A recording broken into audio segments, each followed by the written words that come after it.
राधा राधा राधा राधा राधा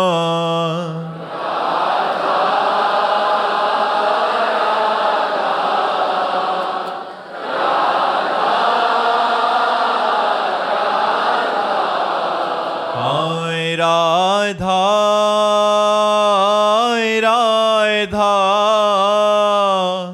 राधा राधा राधा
भक्तन की, श्री वृंदावन धाम की, सतगुरुदेव भगवान की।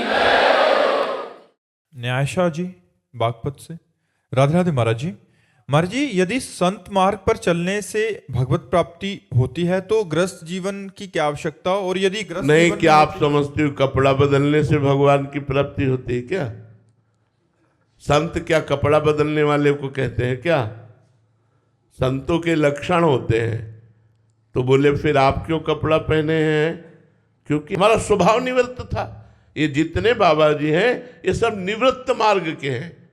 नहीं पसंद संसार का राग, नहीं पसंद संसार के कर्तव्य, मुझे एक परम कर्तव्य सच्चिदानंद भगवान में स्थित होना है। तो इसीलिए भगवान ने दो मार्ग बनाए, एक प्रवृत्ति मार्ग और एक निवृत्ति मार्ग। प्रवृत्ति मार्ग गृहस्थ धर्म, निवृत्ति मार्ग वैरागी मार्ग।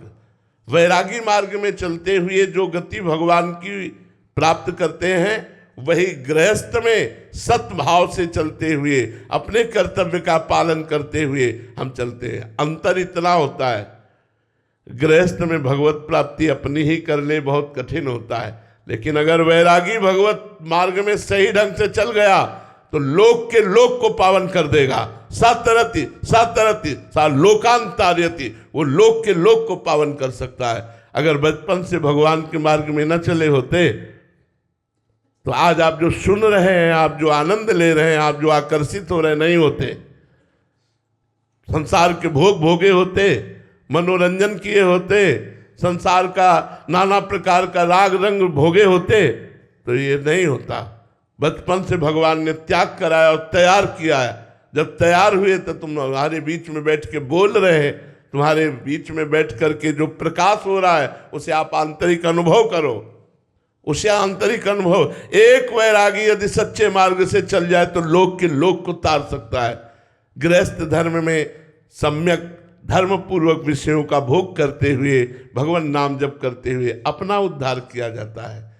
और वैरागी घोर तपस्या और इंद्रियों के विषयों का त्याग करके पूरे जीवन जगत मंगल के लिए तपस्या भजन करते हुए सर्वे भवन्ति सुखना सर्वे संत। इसलिए हर गृहस्थ जो सद्भाव का है वो चाहे जो वैरागी हो चरणों में झुकता है। गृहस्थ आश्रम का गुरु आश्रम है वैराग्य आश्रम। तो ये नहीं है कि सबको बाबा जी बनकर ही भगवत प्राप्ति बन नहीं सकते। तो वैरागी बनना कोई खिलवाड़ नहीं है। ये मत समझो कि केवल कपड़ा बदल लेना वैरागी होता है। साधना करके अपनी इंद्रियों को वश में करके मन को वश में करके जहां एक सेकंड के लिए भी मनोरंजन नहीं, पूरा जीवन आप विचार करके कांप जाओगे। केवल देख लिया कि बाबा जी है तो हाँ बाबा जी है, लेकिन जीवन अगर देख लो तो कांप जाओगे कि ये जीवन है। एक सेकंड के लिए मनोरंजन नहीं है, एक सेकंड के लिए कोई ढांढस बनाने वाला नहीं, कोई छाती से लगा के बोलने वाला नहीं। शाबाश, जिसको सब विरोध भाव में ही खड़े, काम क्रोध लोभ मोह मत्सर आसक्ति राग द्वेष ईर्ष्या इन सब को परास्त करके और तुम्हारा परम मंगल विधान करने के लिए भगवान एक वैरागी को तैयार करते हैं। ये निवृत्ति मार्ग ऐसे नहीं है।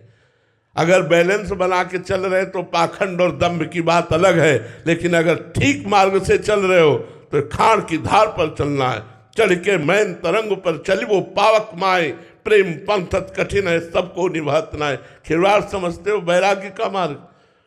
तो गृहस्थ मार्ग में अपने कर्तव्य का पालन करते हुए धर्म पूर्वक विषयों का सेवन करते हुए नाम जप करते हुए आपको परम कल्याण की प्राप्ति होगी।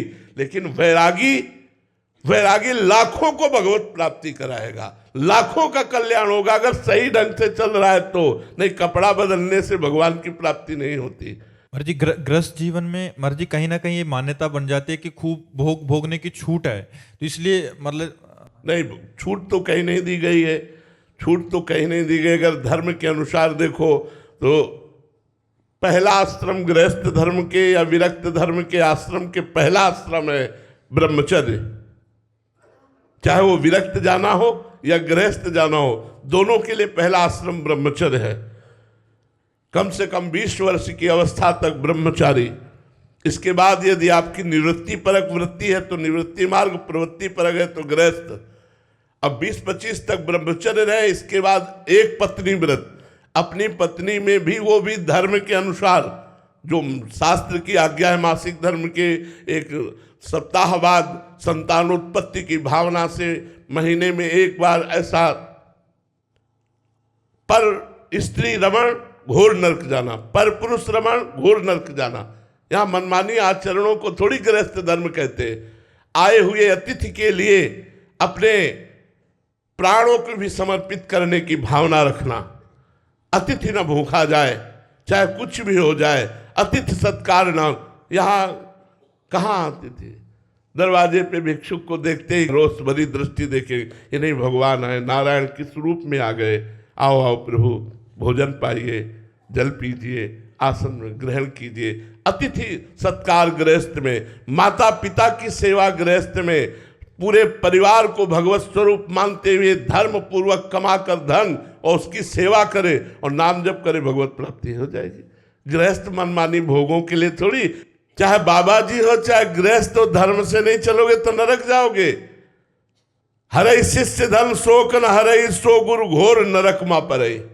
ये ऐसे थोड़ी है, सिद्धांत है। चाहे विरक्त हो चाहे गृहस्थ, अगर धर्म पूर्वक चलता है तो भगवत प्राप्ति होती है, अगर धर्म पूर्वक नहीं चलता है तो उसकी दुर्गति होती है। कपड़ा नरक से नहीं बचा सकता, चाहे जैसे पहनो। धर्म से चलोगे तो बात बनेगी। दोनों मार्ग तपस्या के हैं हमारे, दोनों मार्ग सत्मार्ग है। भगवान के द्वारा दोनों मार्ग स्थापित किए गए, गृहस्थ और विरक्त। दोनों धर्म से चलेंगे, अपने अपने धर्म से, तो कल्याण हो जाएगा, दोनों का परम कल्याण हो जाएगा।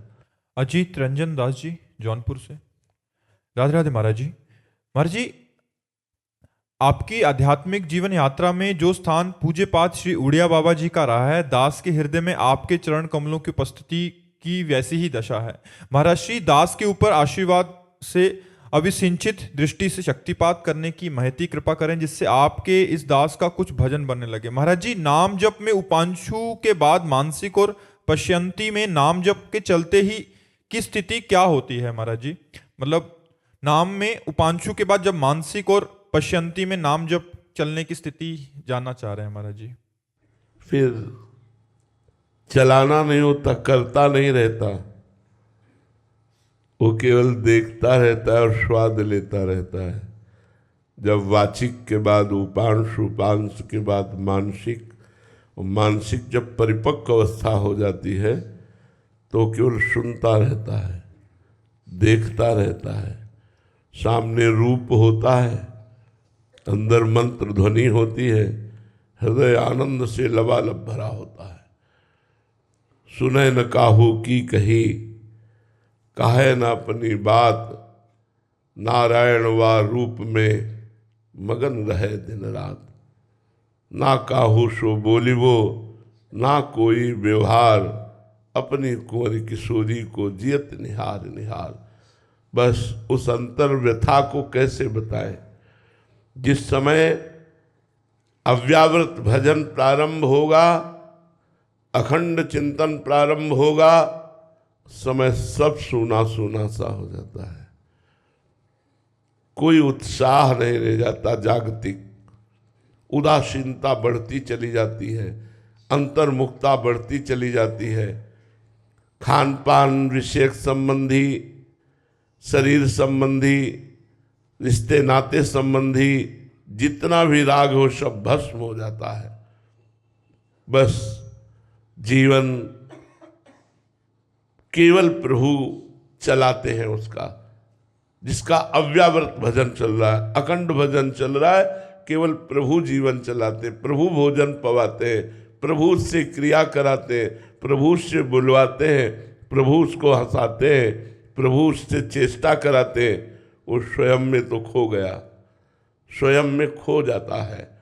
ऐसी मानसिक भजन की स्थिति जब वही मंत्र जब रूप धारण करता है, ऐसा सौंदर्य है प्रभु का, ऐसा सौंदर्य है प्रियाजू का कि मोक्ष सुख भी तुच्छीकृत लगता है। उस सुख में उपासक जो निमग्न हो जाता है, ये काम क्रोध लोभ मोह मद मत्सर नाना प्रकार की भोग वासनाएं, ये तो बहुत पहले ही नष्ट हो जाती हैं। मानसिक बिना विक्षेप रहित निरंतर चलने के पहले ही ये नष्ट हो जाती हैं। जब मानसिक चलने लगता है तो भगवदाकार वृत्ति होती है। निरंतर मानसिक भजन चल रहा है, वो मम भक्ति तो भोनम पुनातु, वो लोक के लोक को पावन करने की सामर्थ्य रखता है। बस वो होता नहीं है, होता प्रभु है केवल हृदय में। मैं खो जाता है तभी निरंतर चलता है। जब तक मैं होता है तो कोई संकल्प विकल्प बना रहता है, संकल्प विकल्प रहता है तो विक्षेप पड़ता है। जब मैं ही खो गया, वो बस अब उस हृदय की स्थिति जिसका निरंतर भजन चलता है वो वही समझ सकता है, जो घंटा 2 घंटा कम से कम निरंतरता लाए। घंटा 2 घंटा में निरंतरता लाए तो समझ पाएगा कि जिसका 24 घंटे भजन होता है उसकी स्थिति क्या होगी। अद्भुत मादकता, अद्भुत नशा, और भजन के प्रति अद्भुत भूख। रात दिन भजन होने पर भी भजन की भूख इतनी कि उसे चैन नहीं मिल रहा। उसे लग रहा है क्या करूं, कैसे करूं, कैसे मेरी भजन की भूख तृप्त हो। भजन की भूख बढ़ जाती है। किसी के विषय में सोचना, किसी के विषय में बोलना, किसी के विषय में सुनना, ये तो बहुत दूर की बात रही। इतनी क्षुधा भजन की बढ़ जाती है कि वो अपनी भी नहीं सुनता। वो अपनी भी सब जितनी शरीर संबंधी चेष्टाएं सब शिथिल हो जाती हैं और भजन में डूबा हुआ वो भगवान को अधीन कर लेता है। उसी के हृदय में प्रेम प्रकट होता है और उसी के हृदय में प्रेमाधीन भगवान प्रकाशित हो जाते हैं, जो निरंतर भजन परायण रहता है। सविता जी राजस्थान से।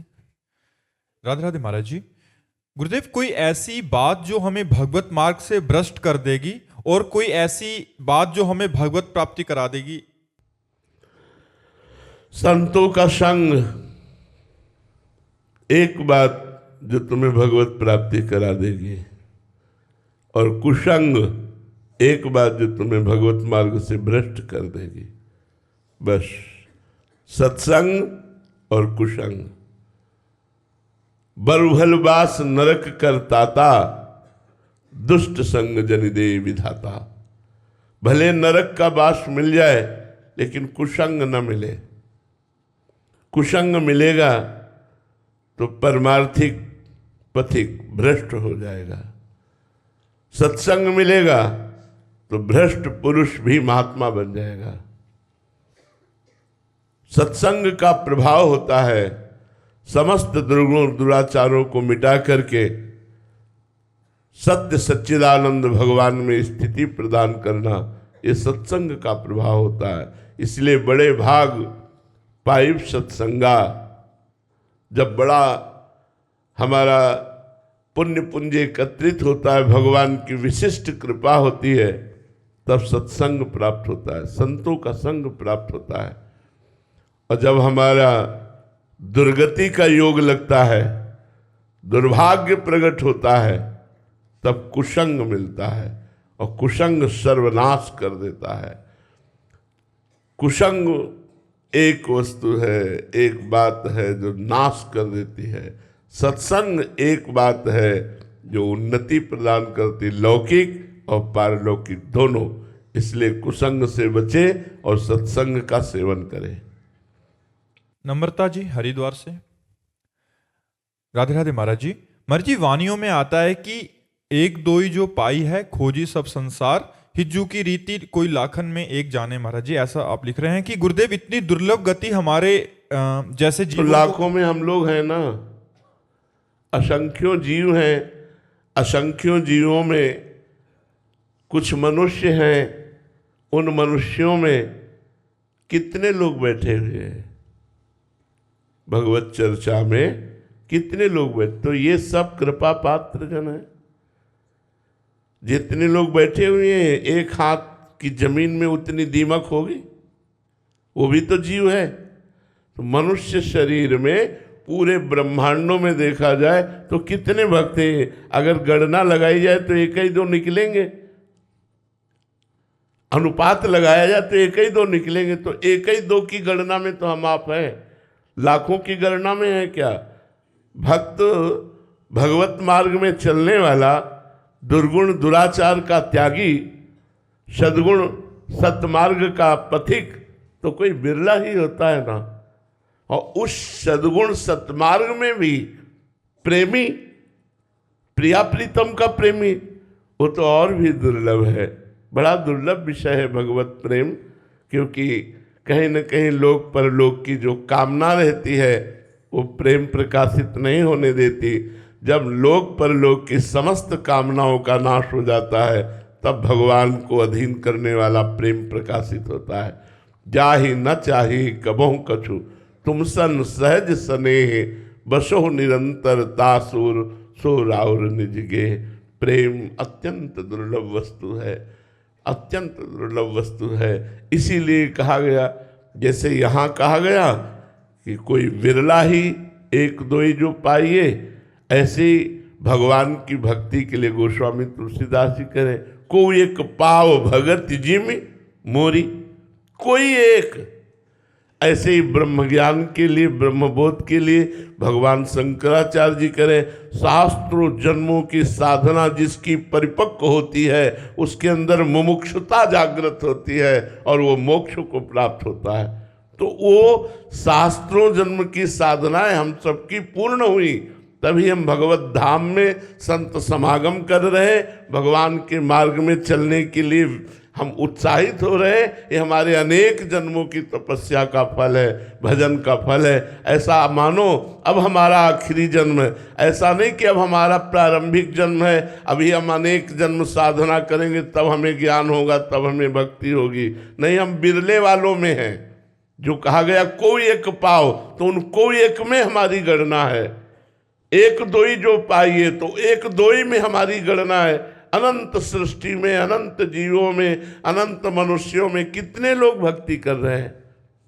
नहीं तो 10-10, 11-11 बजे तक सोते हैं। कौन 4 बजे उठकर स्नान करके भगवान भजन, त्रिकाल संध्या या सतमार्ग की बातें।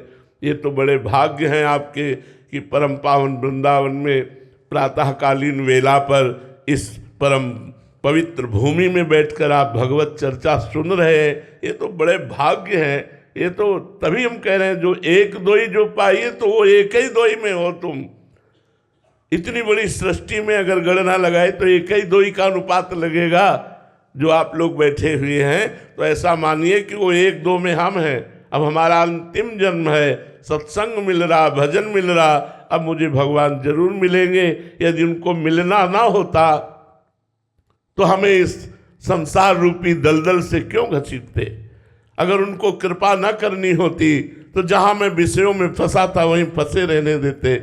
मुझे क्यों घसीटा? घसीटा है तो जरूर वो अब इतने पे नहीं छोड़ देंगे, वो हमको जरूर मिलेंगे, जरूर ऐसा साधन देंगे, जरूर ऐसी भावना देंगे कि हमारा भगवत साक्षात्कार रूपी परम फल हमको प्राप्त होगा। आकाश लाल जी पटना बिहार से। राधे राधे महाराज जी। महाराज जी, हम सांसारिक अहंकार त्याग कर भक्ति में आते हैं, परंतु कुछ समय बाद एक सात्विक अहंकार आने लग जाता है भक्ति मार्ग में। महाराज जी, मैं नियम पालन करता हूं और बाकी सब पापी हैं, नहीं, ये बहुत निंदनीय है। ये बहुत निंदनीय, बहुत निंदनीय, बहुत होश में नहीं, बहुत जल्दी नष्ट हो जाएगा परमार्थ, बहुत होश में। ये बहुत निंदनीय है, मतलब बहुत बहुत निंदनीय है। परमार्थ का स्वरूप तो ये है कि हृदय से बताऊं तो हम सबसे नीच हैं। सब में भगवान विराजमान है। मैं चराचर जगत का सेवक हूँ, सब मेरे स्वामी हैं। परमार्थ का तो स्वरूप ये है। सो अनन्य गति जाके असमति न टरे हनुमंत, मैं सेवक सचराचर रूप स्वामी भगवंत। ये चराचर जगत मेरे लाडले भगवान का स्वरूप है। सब पापी हैं, मैं महात्मा हूँ, ये तो बड़ी दुर्गति की बात है।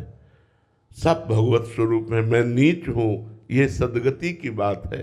तृणादपि सुनीचेन, अपने को तृण से नीच समझना है, तृण के समान नीच समझना है। ये तो बहुत गलत बात है, बहुत पतित करने वाली बात है। बहुत जल्दी इसको दूर कर दे साधक, नहीं भ्रष्ट हो जाएगा, नष्ट हो जाएगा, परमार्थ से पतित हो जाएगा। बिल्कुल ये खतरनाक बात है। ये मन में आते ही त्राहिमाम पुकारो भगवान को, हे नाथ करुणा करो, मेरे इस अहंकार को नष्ट करो। ये दोष दृष्टि रूपी नीच वृत्ति हमारा नाश करने पर तत्पर है। नाथ आप कृपा करो, कृपा करो, त्राहिमाम रक्षा करो, भगवान संभाल देंगे। और अगर इस वृत्ति का नाश नहीं हुआ तो आपका पतन जरूर हो जाएगा। लिख लो, कागज में लिख लो। जो दूसरों पर हे बुद्धि रखता है, अपने में गुण बुद्धि रखता है, बहुत जल्दी नष्ट हो जाता है। जो दूसरों में भगवत बुद्धि रखता है, अपने में अधम बुद्धि रखता है, वो अध्यात्म की ऊंचाई पर चढ़ जाता है, वो महान पद को प्राप्त होता है। Lieutenant colonel Smita Gupta ji Mathura. राधे राधे महाराज जी। महाराज जी, सेना में एक जगह पे 3-4 साल का ही ट्रांसफ़र होता है महाराज जी। तो महाराज जी अभी मथुरा में पोस्टिंग थी और कोलकाता जा रही हूँ, तो मन महाराज जी बहुत दुखी है कि मेरा मथुरा वृंदावन छूट जाएगा महाराज जी। अब जाने का आपको इस बात के लिए दुखी नहीं होना चाहिए। आप राष्ट्र रक्षा के परम धर्म में स्थित हैं। राष्ट्र के आगे कुछ नहीं। देखो, ध्यान रखना, राष्ट्र रक्षा के लिए हम अपने लौकिक धर्म का भी त्याग कर सकते हैं, प्राण का भी त्याग कर सकते हैं, सर्वस्व का भी त्याग कर सकते हैं। सो आप लोग करते हैं। आप अपने पारिवारिक संबंधों की जो प्रीति है उसका त्याग करके, शरीर सुखों का त्याग करके, अपने मन की जो वृत्तियां हैं उनको सह करके आप हमारे राष्ट्र सेवा में हैं।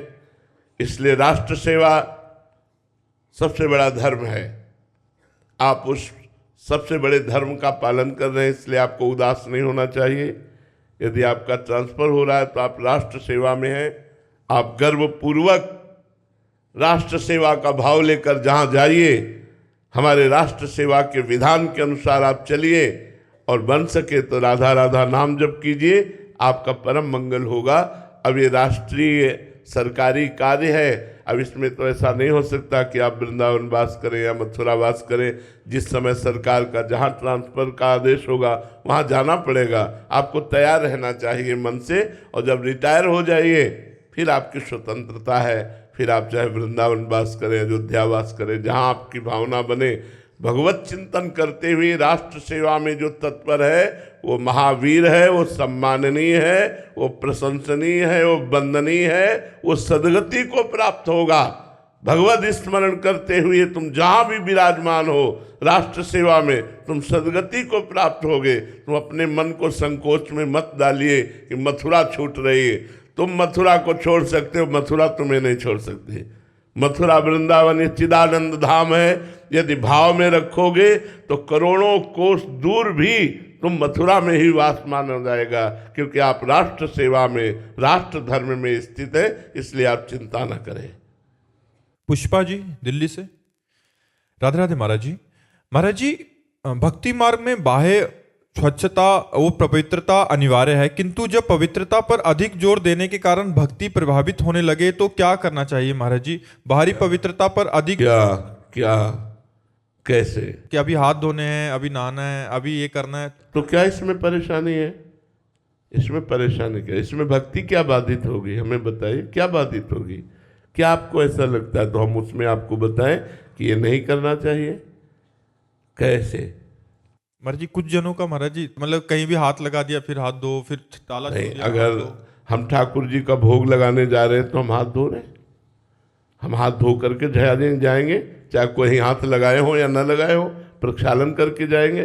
ठाकुर जी के पात्रों का मार्जन करेंगे, ठाकुर जी के लिए अपने शरीर को पवित्र रखेंगे, अपने वस्त्रों को पवित्र रखेंगे, अपने मंत्र जपना है इसलिए आचमन करके मुख को पवित्र रखेंगे। अगर कुछ खाया है तो अच्छी तरह कुल्ला करके 3 बार आचमन करके हम रहेंगे, क्योंकि हर समय हमें नाम मंत्र जपना है। तो इसमें परेशानी क्या है? भक्ति में बाधा क्या है? पवित्रता भक्ति की सहायक है, बाधक कहाँ है? हाँ, अब ये कि ये छू न जाए, ये बात नहीं होनी चाहिए, ये नहीं होनी चाहिए। नहीं, सब में भगवान विराजमान है, और ये पवित्रता एक सीमा तक है। इसके बाद इसका भी महत्व खत्म हो जाता है, अवधूत स्थिति आने लगती है। इस शरीर से राग त्याग देना ही पवित्रता है। शरीर से राग रहित हो जाना ही परम पवित्र है। पर उस स्थिति तक पहुंचने के लिए बाहरी पवित्रता का निर्वाह किया जाता है। हाँ, पवित्रता में ये बात नहीं होनी चाहिए कि तुम हमें कैसे छू लिए, अब हमें फिर नहाना पड़ेगा। ये नहीं होना चाहिए। सब में भगवान विराजमान है। भगवान का स्वरूप मान करके कोई छू ले तो हम उससे अपवित्र नहीं मानते। हाँ, हम ठाकुर सेवा में जाते हैं तो वस्त्र, शरीर आदि की पवित्रता, भाव आदि की पवित्रता रखते हैं। बाहरी पवित्रता का तात्पर्य है आंतरिक भाव पवित्र हो जाना, और जब भाव पवित्र हो जाता है तो बाहरी पवित्रता का विशेष महत्व तो नहीं रहता। आशीष जी मथुरा से। राधे राधे महाराज जी। महाराज जी, मैं जो भी भक्ति करता हूँ उसका कारण मृत्यु के प्रति मेरा भय है। अभी बहुत जितनी अच्छा है। भक्ति करनी है कर लो, पता नहीं कब मृत्यु आए। लेकिन बहुत प्रभु अच्छा, बहुत अच्छा, बहुत तुम्हारे ऊपर भगवान की बड़ी कृपा है। यदि ये बात तुम्हारे दिमाग में बैठ गई तो तुम बहुत अच्छे भक्त बन जाओगे। मृत्यु का भय बैठ जाए कि पता नहीं कब शरीर छूट जाएगा। दान पुण्य कर लो, तीर्थ याटन कर लो, परोपकार कर लो, मंगलमय भगवान का नाम कीर्तन कर लो, भगवत कथा सुन लो, भगवत भक्तों का संग कर लो, धन्य भाग हो जाएंगे। यही भय तो चाहिए, यही भय चाहिए। जो सभी आवा सरनाई, रखियो ताहि प्राण की नाई। यदि मृत्यु से भयभीत होकर भगवान की शरण में गए तो अमर हो जाओगे, अविनाशी पद को प्राप्त हो जाओगे, और एक एक मिनट बहुत अच्छी तरह से कटेगा यदि मृत्यु का भय रहा। जब मरना है तो पाप क्यों करना है, बुराई क्यों करनी है, नीच कर्म क्यों करना है? ये बहुत बड़े भाग्य की बात है कि किसी के हृदय में ये बात बैठ जाए कि मृत्यु तो होनी ही है, असत कर्म नहीं करना, मुझे सत्कर्म करना है। यही मृत्यु का भय भगवान की स्मृति से युक्त कर देगा, और भगवान की स्मृति भगवत प्राप्ति करा देगी। रुद्राक्षी जी। राधे राधे महाराज जी। महाराज जी, साधक के जीवन का वह दिन कैसा होता है जब उसकी जन्मों जन्मों की प्रतीक्षा समाप्त हो जाती है और उसके प्रेमास्पद उसके सामने खड़े होते हैं।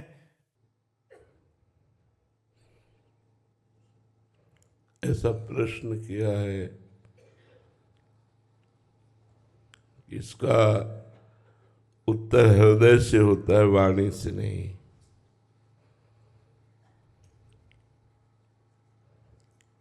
जब कोई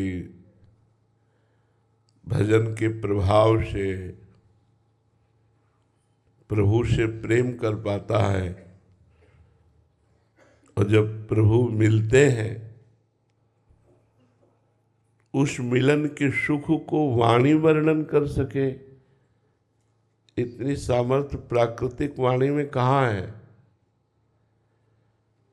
सरस्वती जी में भी इतनी सामर्थ्य नहीं है कि भगवत मिलन की सुख वृत्ति को लिख सके। नहीं, भगवत मिलन कराने वाले प्रेम को ही कहा गया अनिर्वचनीयम प्रेम स्वरूपम। प्रेम का स्वरूप वाणी के द्वारा वर्णन नहीं किया जा सकता।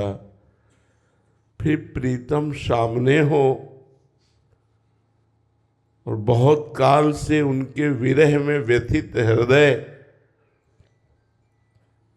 जो उनको देखता है तो हृदय में क्या होता है, ये वाणी की सामर्थ्य नहीं कि वर्णन कर सके।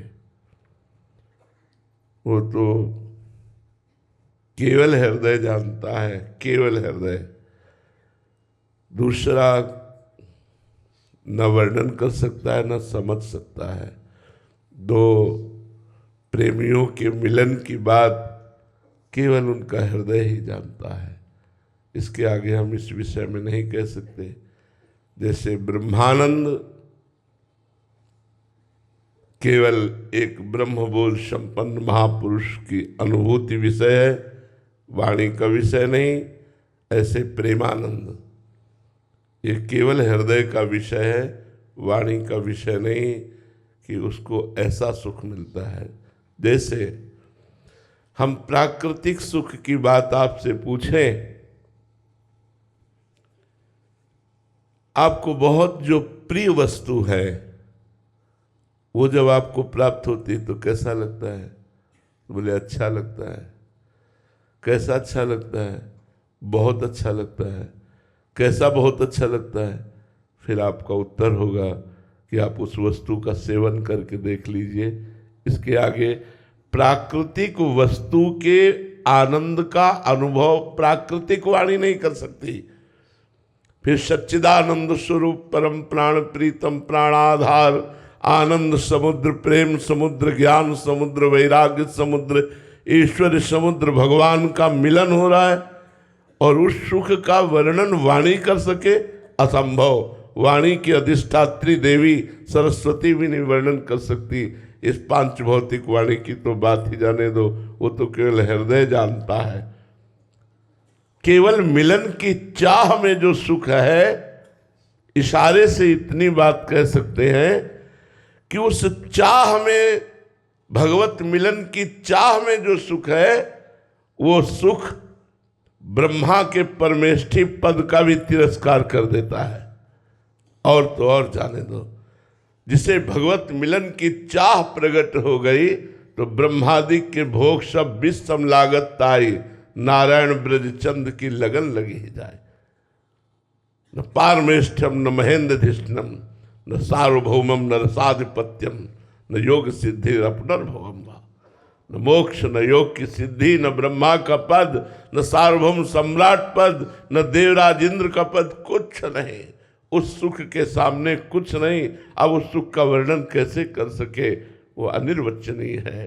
वो तो जाने मोरी छाती, उस प्रेमी का हृदय ही जानता है कि अपने प्रीतम के मिलन में क्या सुख है।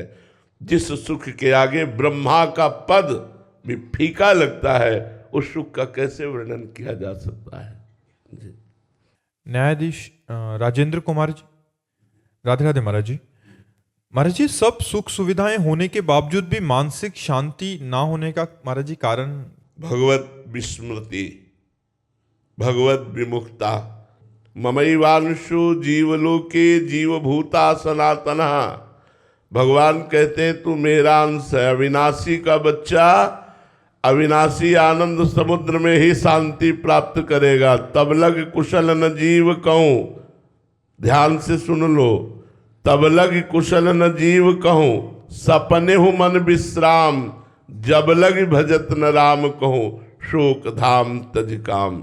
जो चाहत है नित्य सुख और मन को विश्राम, हित ध्रुव हित सो भजत रहो, पल पल श्यामा श्याम, पल पल श्यामा श्याम। यदि शांति चाहते हो, सुख चाहते हो, तो आप देख लीजिए, आपके पास पद है, आपके पास धन है, आपके पास भोग है, लेकिन मन जो शांति चाहता है वो नहीं है। वो शांति परमात्मा में है। जब तक परमात्मा प्राप्ति नहीं होगी तब तक शांति नहीं होगी। श्रद्धावान लभते ज्ञानम तत्पराश्रयितेन्द्रिय, ज्ञानम लब्ध्वा पराम शांति मचिरे रणधिगच्छति। जब ब्रह्मबोध हो जाता है या भगवत साक्षात्कार होता है तो हृदय परम शांत हो जाता है, अपार शांति। हमारे भगवान का स्वरूप शांताकारम, शांत स्वरूप। हम उनके अंश हैं, उसी शांति को चाहते हैं। वो भगवान से मिलेगी, माया से नहीं। प्रकृति से शांति नहीं मिलेगी। परमात्मा के अंश को प्रकृति से शांति नहीं मिलेगी। परमात्मा के अंश को प्रकृति की वस्तुओं को साधन बनाकर परमात्मा से शांति मिलेगी। हम भूल करते हैं, अगर उपासना भी करते हैं तो भगवान को साधन बना लेते हैं और भोगों को साध्य मान लेते हैं।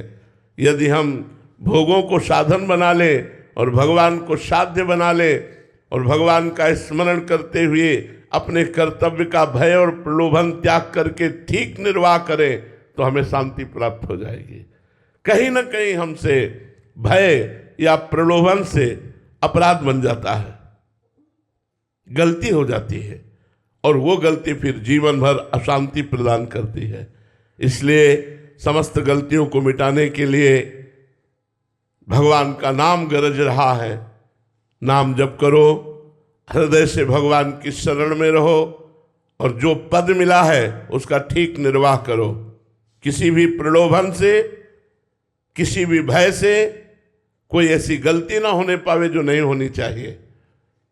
निर्दोष को दंड देना, दोषी को बख्श देना, ये हमारे लिए बड़ी अशांति का कार्य होगा। तो कोई भय या कोई प्रलोभन हमारे कर्तव्य को, हमारे न्याय निष्ठा को कहीं भी किसी भी तरह दबा ना पावे, ऐसे भाव में रहो और नाम जप करो, भगवान के आश्रित रहो। देखो शांति प्राप्त हो जाएगी। शांति नहीं, पराम शांति, पराम शांति, परम शांति प्राप्त हो जाएगी। महाराज जी, पूर्व में अज्ञानतावश ऐसा हो गया और अभी आपका सत्संग या महापुरुषों के वाक्य सुनने के बाद सचेत हुए कि अभी से हमें गलती नहीं करनी, तो महाराज जी एक तो जो पूर्व का पाप बना है और अभी से नहीं करना नाम जप से, तो ठीक है, तो नाम जप से वो जो पूर्व में पाप हुए हैं वो भी हाँ, नाम संकीर्तनम यस्य सर्व पाप प्रणाशनम। सर्व, सर्व माने पीछे के, अभी के और आगे के भी। सर्व, सर्व पाप प्रणाशनम लिखा है ना।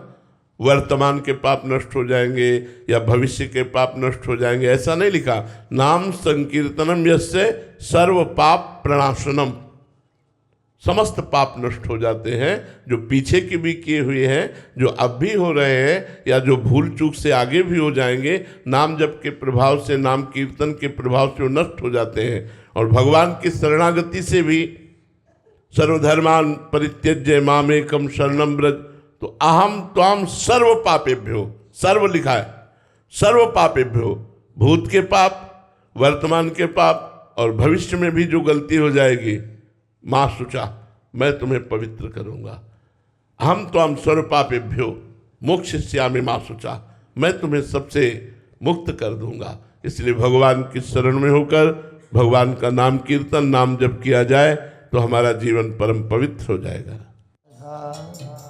राधा राधा राधा राधा राधा राधा राधा राधा